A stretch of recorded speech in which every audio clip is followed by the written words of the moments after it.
उपमुख्यमंत्री अजित पवारांनी बीड जिल्ह्याची सूत्र हाती घेताच पहिल्याच बैठकीत दणका दिलाय.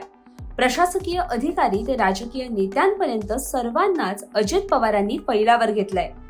अजित पवार गुरुवारी सकाळी जिल्हा नियोजन समितीच्या बैठकीसाठी बीडमध्ये दाखल झाले. यानंतर त्यांनी राष्ट्रवादी काँग्रेसच्या कार्यालयात पक्षाच्या कार्यकर्त्यांना संबोधित केलं. यावेळी अजित पवारांनी बीड जिल्ह्यातील सद्यस्थितीवर भाष्य करत कार्यकर्त्यांना चांगलाच दम दिला. इथून पुढे मी गुन्हेगारी खपवून घेणार नाही. बीड जिल्ह्यात बदल झाला पाहिजे. मी सगळ्यांना सारखा नियम लावणार आहे. कोणी विकास कामांच्या आड येत असेल तर मी ते खपवून घेणार नाही. वेळ पडल्यास अशा लोकांवर मकोकाही लावेन असा सज्जड दम दादांनी दिलाय.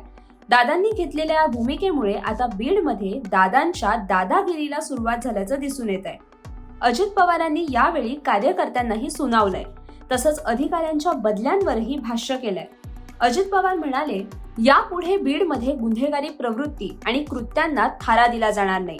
मी बीडचे पालकमंत्रीपद स्वीकारत असताना मुख्यमंत्री देवेंद्र फडणवीस यांना सांगितलं होतं की या ठिकाणी चांगले अधिकारी पाहिजेत. मी आता बीडमधील अधिकाऱ्यांकडे बघणार आहे. काही अधिकारी बरीच वर्ष याच ठिकाणी आहेत. मी त्यामध्ये दुरुस्ती करणार आहे.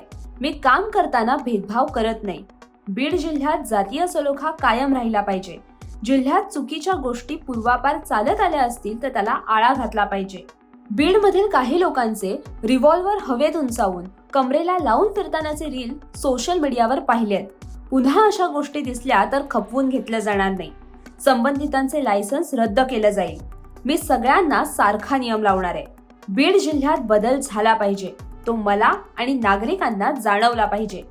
गुन्हेगारी प्रवृत्तीच्या लोकांना कदापि संरक्षण दिलं जाणार नाही. आपलं चारित्र्य आणि प्रतिमा स्वच्छ ठेवा. चुकीच्या प्रवृत्तीची लोक आपल्या आजूबाजूला राहता कामा नये याची काळजी घ्या. यापुढे पोलिसांच्या कारवाईत राजकीय हस्तक्षेप चालणार नाही. मी कोणावरही अन्याय होऊ देणार नाही. काही जण मला इकडे आल्यावर भला मोठा हार, बुके किंवा पांडुरंगाची मूर्ती देतात. पण या लोकांनी साधू संतांचे विचारही लक्षात घेतले पाहिजेत. दादा आला तर आता काही काळजी नाही असा विचार जर करत असाल तर तो मनातून काढून टाका. मी तुमच्या जवळचा असलो तरी चुकीचं वागू नका असा दम अजित पवार यांनी दिला. संतोष देशमुख हत्या प्रकरणानंतर बीडमधील भीषण वास्तव समोर आलंय. राजकीय दबावामुळे प्रशासन खिळखिळं झालंय. पोलिसांचा वचक कुणावरही राहिला नाहीये. सुस्तावलेले अधिकारी जनतेच्या सेवेसाठी न राहता नेत्यांची कुकर्म झाकण्यासाठी कार्यरत असल्याचं दिसून येत आहे. त्यामुळे जिल्ह्याचा कारभार उपमुख्यमंत्री अजित पवारांनी स्वतःकडे घेतलाय. इथून मागे मुंडे कुटुंबियांचं जिल्ह्यावर वर्चस्व होतं.